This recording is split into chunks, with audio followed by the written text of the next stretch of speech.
Welcome back, everyone, for another Giving Circle Spotlight. I am Taisha Wilson, Director of Engagement at Philanthropy Together, and I'm so excited about this conversation today with the Merrill Family Giving Circle. We're going to talk about their Giving Circle and what they've been up to, and I hope it's a source of inspiration for all of you that are still looking to start your Giving Circle, as well as those who have existing giving circles and you all are looking for different ways of doing your work. So welcome, Julia, Ada, Merrill. Thank y'all so much for being here again. I'm just excited for the work, about the work that you all are doing. And I think as I shared with you all even before we got started, is that this family giving circles are not just like, there's not a whole many of them. So this is just fantastic to just be able to talk to you all about what you all have going on and what you have planned for the next couple of years. So let's get started. One of you, first off, all of you all, please introduce yourself, and then whoever would like to start us off with your story, tell us a little bit about just an overview of your giving circle. I'm Julia Anderson, and Ada is my first cousin, and Merrill is my, what are third cousins once removed? Yeah, I think that's it. Yeah, so we are related, but we are a big, it's third cousins, and we're big spread of the family between the family. Yeah, so my name's Merrill Weyerhaeuser, and I have the benefit of being these guys' elders. So that's an interesting part of being a family together, is that we have multi-generational representation in this group. And my name's Ada Potter. I'll also just add, our family, the Merrill family, is comprised of a few different branches of families, and we have about 80 people in our family. But our giving circle, the people who have donated, represents probably about half. Is that fair to say, guys? About half the families participated, and we've kind of had different levels of participation. So we represent this group, small group here, is kind of like we call it the designer level members, who are like meeting bi-weekly, who are kind of leading the way. And we have a whole bunch of other family members who are involved at different levels and have come in and out of participating. So that's kind of a quick snapshot of how big we are. I have a big family, which is awesome. My family is big too, so I feel you on that. So you all officially launched in what year? 2022. So 2022. I mean, sorry, 2020. Yes. Okay. So right at COVID, right? Yeah, Y'all were gathering and bringing the family together at a time where people were like, get away. But what wonderful opportunity it was for y'all to bring folks together. So I think we can start there with the three of you. Would y'all like to share some strategies on how you were able to, especially after, when COVID was there, and how you all kind of brought got the family on board with the idea of even starting a giving circle, and like, just how did y'all get started? How did y'all get the narrative out and get folks excited about what you were trying to do? I think it was Merrill initially it was a text chain, and it was about like, hey, why don't we have a foundation? Why aren't we giving? What's, kind of pushing our family. We are a family, there's a family company. And so pushing us to not just think about the company side, but also think about philanthropy. And it started as a text chain. The group has changed a lot. We, thankfully with Zoom and COVID times, I'm in New York, most of the families on the West Coast, we were able to get together virtually. And I think also with, 2020, the uprisings, like feeling this moment that we just had to do something and take action, like galvanized family members brought a lot of passion to the idea of giving. It was interesting because it was very organic. Like, Merrill had brought it up a long time ago. Like, let's come together somehow and give, and it kind of fizzled out. And then, yeah, like Ada was saying, during, COVID and the uprisings, that was like the catalyst, I think, that made people ready to jump. And it was like, one cousin responded and said, if we do this, I want to do this differently. I don't want to just I want to talk about what it means to be giving during this time and how we're going to do this differently and how we're going to be really intentional. And then it was like everyone kind of jumped on board, like, yes, this is what I'm thinking about and reading. And, we have to really be considerate on, like we started talking about trust-based philanthropy and what does that mean? And how do we do that as a family? So it was very organic, and it was really just driven by people who were excited. And yeah, at the beginning, it was like a group of 10 of us that were meeting very regularly and just kind of brainstorming. And then it's evolved through many kind of groups and as people have come in and out. But yeah, it was a very organic beginning, which was kind of cool. I think one of the things that made it like possible was Zoom, like Yeah. because we are across the country, and so that was a real blessing. And there was also so much social unrest through the country that people had different responses to that, and so to come together as a family to be able to talk about what was going on in our specific communities and what it felt like to be a person of inherited wealth while there was so much hardship and agony. So there was safety in family, even though like I haven't been in person with either of these people for decades, since they were little. So we didn't know each other, but having the familiarity of our heritage allowed us to come together more. And so there were a lot of really divergent ideas in 2020 and early 2021. And we ultimately decided to hire consultants to help us facilitate our discussions and to hone in on what collectively we could do, like where there was enough overlap amongst us to go forward. Yeah, that's I hear so much shared values. One with y'all just being just family members itself, but just about, social justice and diverse voices and safety. Merrill, you said all of those are anchoring like values I hear, and so much more. And those are the foundational components of a giving circle. You have to start with the values and your why. So I appreciate you all sharing that. Well, what about the speaking of the structure, Mary, you mentioned that y'all brought on a consultant that kind of helped y'all with at least the building out of kind of getting everything in place.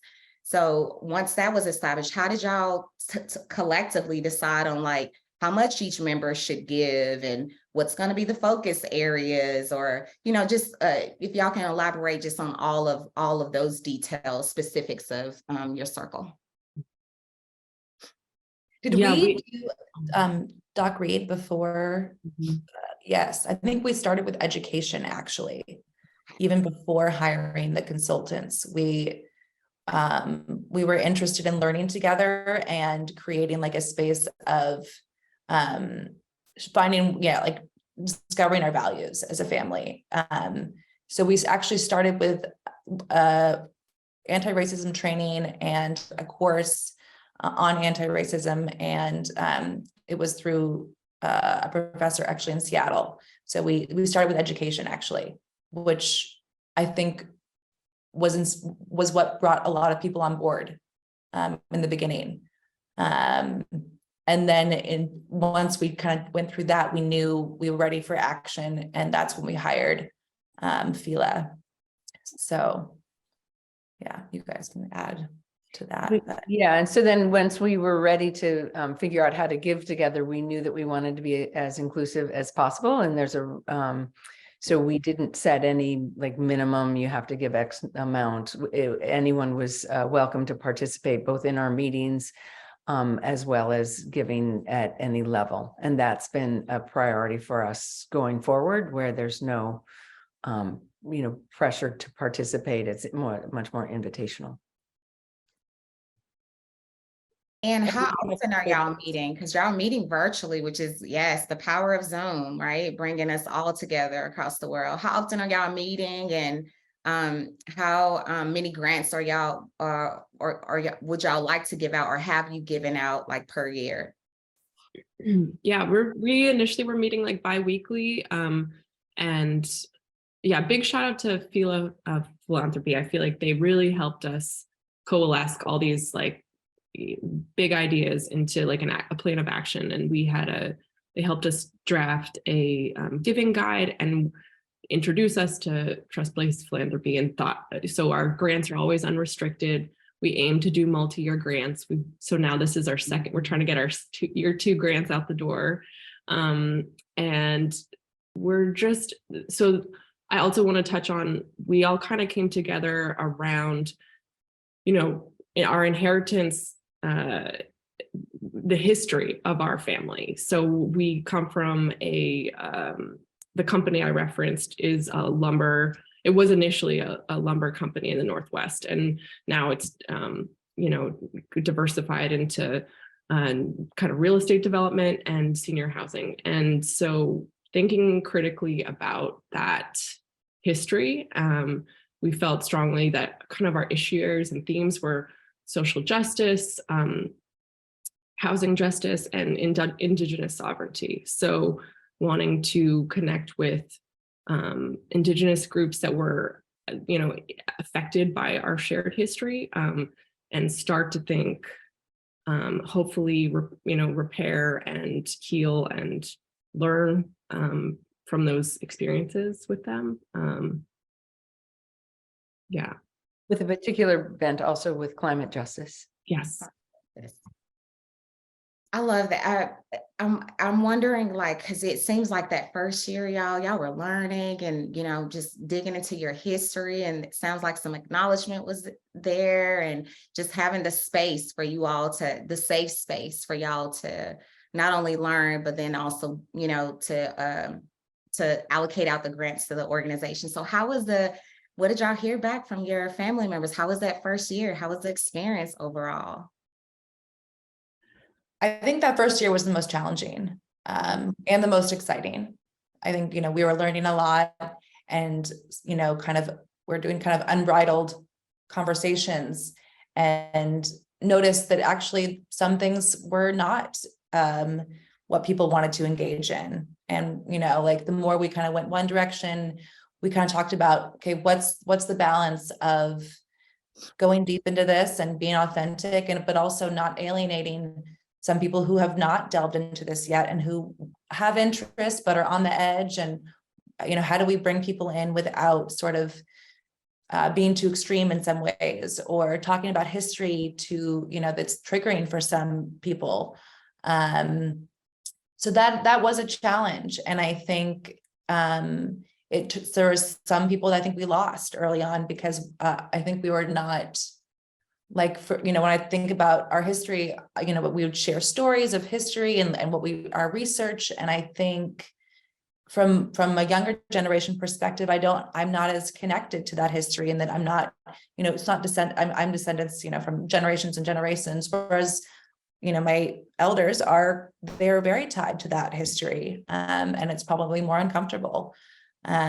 So I think there was both an opportunity to come around with that history, because that's what brings us together and was exciting, but it's also was a difficult part, I think. So that's all I have to say. No, yeah, I appreciate you naming that.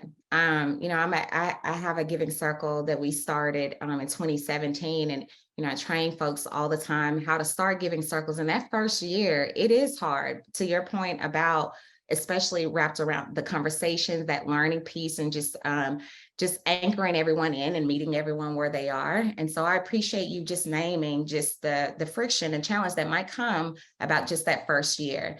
And I'm wondering what, Ada, you mentioned that one of the things that was super helpful for you all was that consultancy. What was the name of the organization that you all used? Philanthropy. They're based in Seattle. Stephanie and Janelle were wonderful, just amazing facilitators with us. They just did a great job ushering in some really good, like guidelines in our conversations, like just some good practices that we don't always live up to now. Like since they've left us, we're not always doing our group agreements, but things like that were so great. They helped us get on the same page and yeah, just develop a culture. Like Merrill mentioned, we are intergenerational and we are like, a big family. We don't all know each other. So getting to know each other was really rewarding. And any other tools that you all found valuable that you would suggest for others that are, trying to get their circles off the ground? I heard you mention even just like trust-based philanthropy, Phila Giving, and the organization that help you all. But any other, y'all are virtual giving circles, so I'm sure you're using tools or whatever that you need to kind of make those decisions. So any other tools and such that you all would suggest for others that are on a similar path? We read Decolonize Wealth by yeah, and that really, I think, helped us. And we're kind of working our way through Money as Medicine, the journal, just using those questions as a prompt. And I feel like that helped, me personally think about my scarcity mindset and, think more authentically about my ideas around money and unlock a bunch of generosity, basically. So that I would highly recommend for people who are approaching giving, especially if you're an inheritor or inheriting wealth. We also talked a lot about the vehicle of how we would pass money. And there was like talk of what maybe a foundation or, where do we go with it? How do we do this? And we did settle on a DAF, and Stephanie and Janelle were very helpful in, talking that out and like what the benefits of a DAF versus a foundation and how to be flexible. And because we are so, some people are going to opt in and opt out at different times, a DAF was a pretty great way to do that for us. And we did a DAF through RSF, which felt aligned with also how we want to give, that they're they invest through, sorry, what's the phrase of impact investing or values aligned? Yeah, so Lots of jargon. Right. But yeah, so that's how we've collected money and then dispersed with like our ideas that we disperse everything each year. But for example, with 2-year grants, we held back a little bit at the end that came in late last year to help fill in to make sure that we meet our second year quota that we promised. So we hopefully can do the same level year 2. And Julia, that's good, because the next question I was going to ask you was how you all were managing your donations and all that good stuff. So what is what's the grant processing looks like? Because I hear you all leaning into the principles of trust-based philanthropy, and shameless plug for all of you listening, that is please learn more at the trustbasedphilanthropyproject.org. They have a lot of good resources, a lot of toolkits, and it's a good website for you to learn more. But we'd love to just for one of you all to share about how you're leaning into that and through your granting process.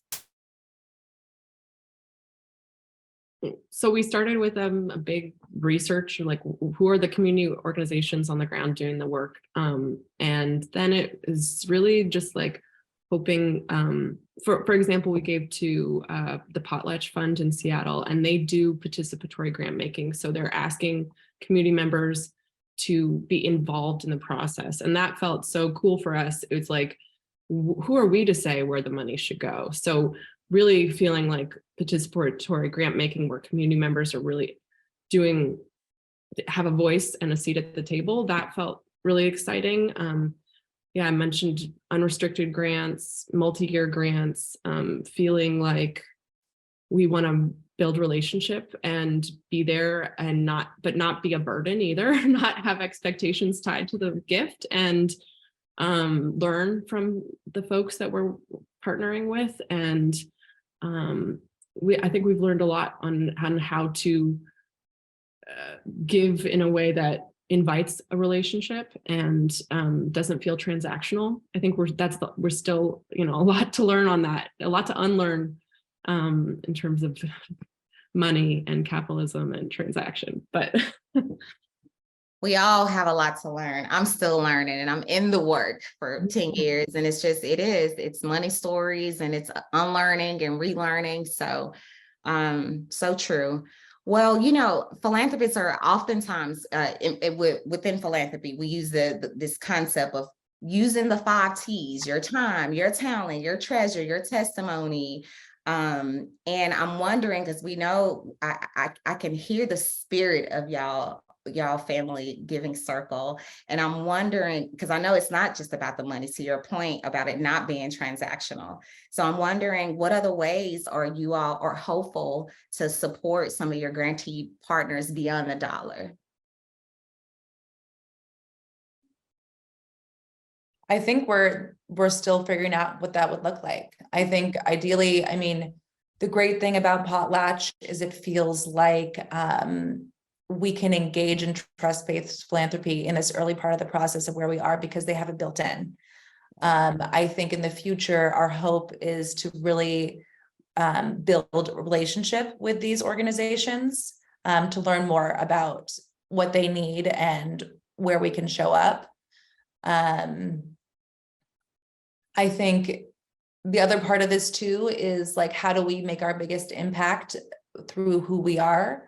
And I think the educational part has been an important thing for us. And how do we, like, as a family, learn together and shift, at least amongst ourselves, some of these built-in, programs. And that feels like an important part of this. And also what brings people in. Like, I think the biggest draw for the family, every time we emphasize learning together as a family, because we want to be connected and understand each other, like that is what excites everyone in our family. Like, it's hard to get them to donate sometimes, hard to get them to really engage in like our presentations about different things. But when we say, let's learn together and let's like have a space where we can actually just talk and be a family, that has been the most valuable part of this process, I think. And we did do, like you talked about, money stories. We did that as a family, and everyone had to share their money story. And it was like, wow, this is where we align. This is where we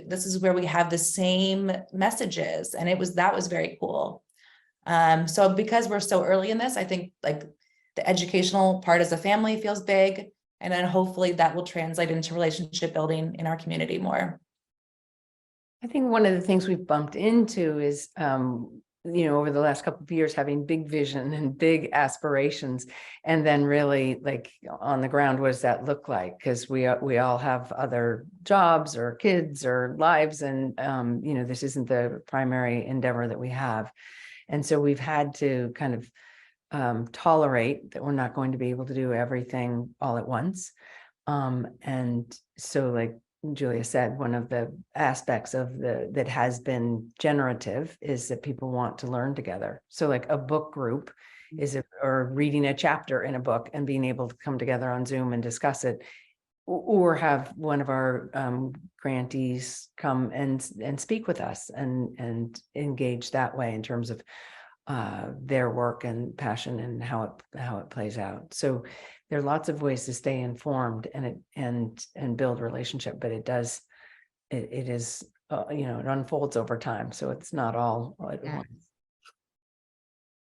Well, before I switch over to ask you all some about your own personal experiences with the circle, I do have my inquiring mind wants to know, because your circle is multi-generational, and I'm a mother of 5. I sure y'all have like a whole village. But I'm wondering about the youth voices within y'all family. Are y'all bringing them along as well, or like how are y'all engaging the youth in your family in the giving circle? Well, so yeah, Judy and I are in the same generation. We're young adults, being generous. They're our youth. There they are. The youth. And then we're kind of young parents too. So our kids have yet to make an entrance except for to Zoom bomb us, Gotcha. But I think, to be honest, I think it has been our generation in a lot of ways. My sister, Lucy Potters, was really, I feel like she's been a really great leader in that. She's pushed us towards a lot of this stuff. So yeah, I think it's been youth-led, if I can be generous with youth.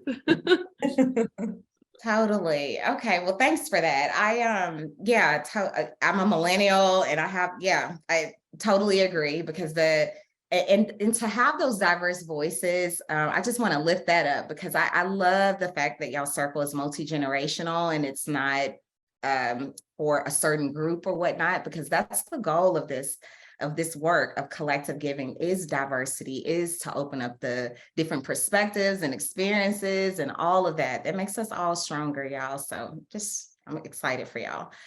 So I'm gonna ask you a couple of questions just personally. So I enjoy being in a giving circle. It really changed my trajectory with how I give and how I show up as a philanthropist, honestly. Like how I was giving before we started the work of my giving circle versus how I am very strategic and intentionally going about using my 5 T's has really, my giving circle sparked that light. And I'm wondering about you all experience, just your own personal experience. What do you enjoy most about being a part of the giving circle, and maybe a lesson learned so far? I can dive in there. I know when I was in my 20s and 30s, we didn't have this kind of family discussion going, and I really felt frustrated and that it was a big gap. It seemed that if I ever had kids, I would definitely want to bring them along, and give them opportunities with their cousins to be able to collaborate. I had an opportunity with Social Justice Fund as a donor to be able to come together and have discussions like this in terms of, working our values and figuring out how to be active, decent, values-driven givers. But I wanted there to be a family-based opportunity. So I, as a 4th generation member of the Merrill family, really felt like that was kind of a pivot, that the previous generations hadn't seen it as a value to discuss money and the meaning of money and the both pros and cons, all the dimensions of it. So it felt like a kind of radical departure from the family ethos that had been handed down. And so now to be able to work with this group and to see that we're chipping away at what had been kind of more in my mind rigidly held views, to break it down and be able to know that we can have these discussions as hard as they might be. So to me, I just feel inspired to be able to, pass it along to others. Yeah, I would kind of echo a lot of that. I think where I'm in my life, I have 2 young children. I have, now I feel like I'm actually planning for my future and what our values are as my own personal family. So it came at a very pivotal time for me. And it's radically changed and impacted. I think the beginning of our meetings, just to have a space to talk about money, was like a breath of I didn't realize how much I didn't those unsaid things like money and racism and those that we just never talked about, that felt not okay to talk about. And I didn't even to have this space with my family to do that was very cathartic, and I opened the door just to shifting that. And then also thinking about my own family and how I want to do it with them differently. And what, how I want to pass wealth, or what does that look like for me? And giving, we've really ramped up on how much we donate each year. So yeah, it's completely changed how my relationship to money, I think. And I have a lot more. We had a conversation this week that we're as a group, we talked about we're reading Money as Medicine, the journal, and we had a very generative conversation again about money. So yeah, I mean, for me, it's just been a personal growth time and a really important time as I have my family and think about my future. Yeah, I would echo both of what Judy and Merrill said. I think the main thing for me is it has increased my generosity like tenfold. Like I feel much more. I would, before this, I was giving very piecemeal, topically as things arised, and I felt moved to give, and just it didn't feel like it was so thought out, which I think actually, and I've been trying to draft a giving plan for like 5 years now, and I still think there's room for that kind of giving when you're moved to give. I want to make room for that in my giving, but I feel so much more thoughtful and just able to unlock literally the amount I was able to give. I felt constrained, like I can't give too much for some reason, and all these discussions about money open that up for me. And I think the learning, one piece of learning besides all that was just, I think I learned a lot how to talk passionately about things I cared about, but also yeah, I guess I'm getting at, I learned a lot about Zoom facilitation, having these conversations, and it's really hard. I'm a talker, I take up a lot of space, but it felt good to practice this with people who were safe and family, but also new to me, who didn't know me personally. So I think that helped a lot to learn those skills. It has been our tech person.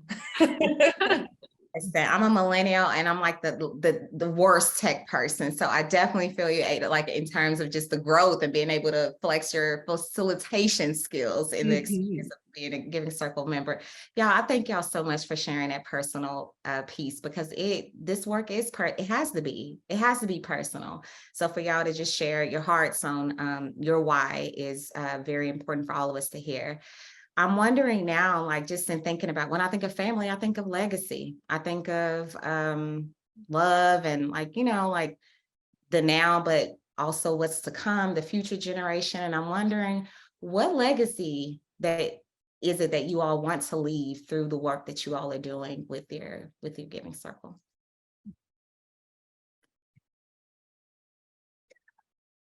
For me, it's setting the tone of following one's own passion, that is not always going to be validated by cousins or the broader circles, but to know what from one's core speaks is a way of feeling fully alive, and also touching other people, reaching other people.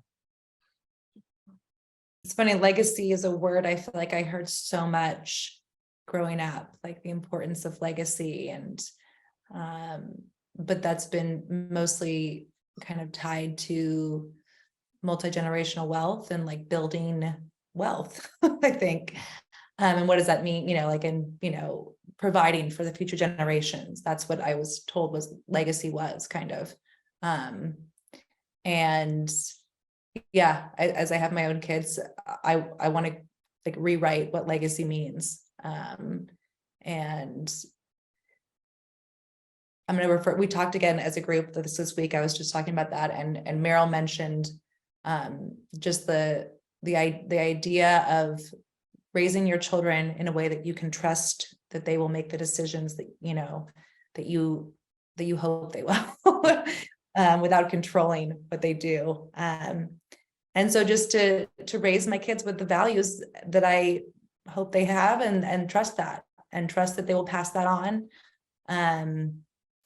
Yeah. Mm-hmm. Yeah, I think we've talked about the phrase values aligned is so jargony, but what does it mean for our family business, our family in general, which is separate from our business, but so intertwined? Like, how do we push for something that represents us to align with what we feel and believe? And I think that takes a lot of reassessing, and I want to push, not only our extended family, not only me individually, but also this company that we're a part of, to have a bigger picture of what their return is, what the good is they're trying to do. Like, I want it to not be self-interested as much. I want it to be a broader definition of self-interest that includes more people and is more expansive. So thinking about what benefits the company narrowly in terms of profits, I think is going to limit actually the company and not really serve it in the end. So I guess the legacy I want is that we push in that direction, that towards our values, because I'm not so sure. Oh, well, I'll stop there. Right. I speak what you all have shared about your desires. I'm rooting for that for you all.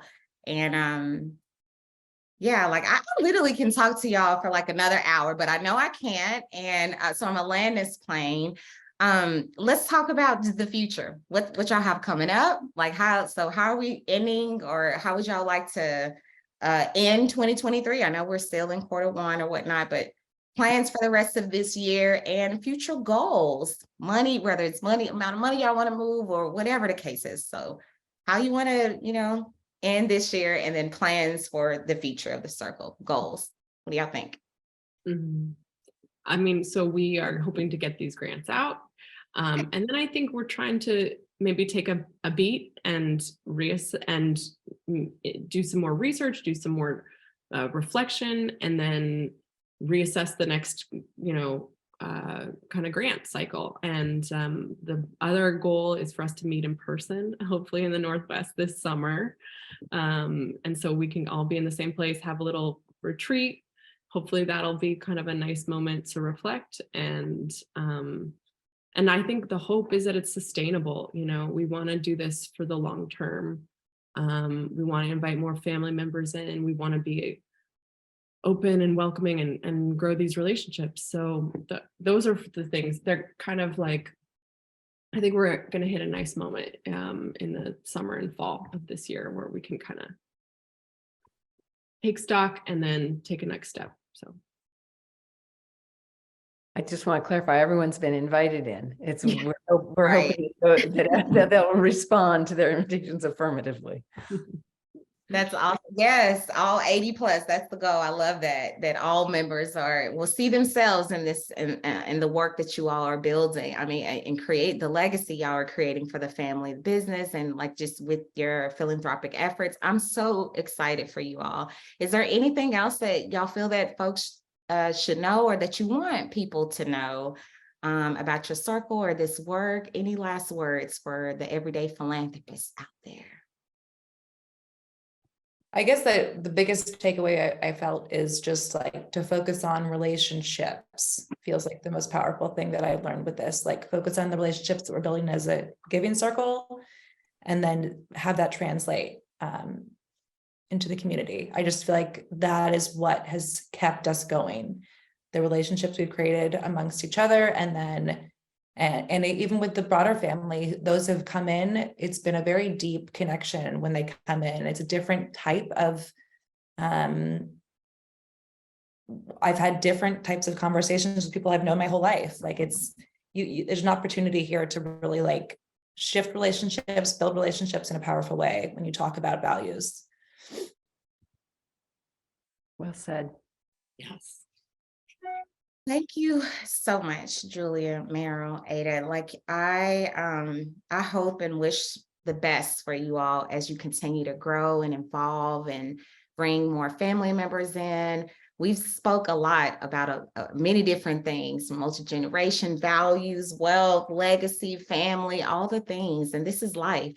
And so we are so appreciative for what you all are doing within your family. For the field of philanthropy, to bring in, to shift funds and resources to where they are needed. And also just with you all as philanthropists doing the internal work as you all just kind of move forward with creating lasting and positive social change. So super proud, give you your flowers today. If no one has given you your flowers, I'm giving you my virtual flowers. I don't have them Zoom, but just want to again thank you all for your work. And we are, for all of you who are still continuing to watch, please, please, please, this is the Merrill Family Giving Circle. If you all would like to engage, folks, if they did want to learn more or connect with you all, I want to make sure that we also have that in here. How can folks find you all if they want to learn more? Yeah, we have a little website. It's very bare bones. And we also have an email address, Merrill Family Giving Circle @gmail.com. All right. Well, thank you so much. And we will see you all again at the next Giving Circle Spotlight. Thanks for joining. Thank you. Thank you. Bye-bye.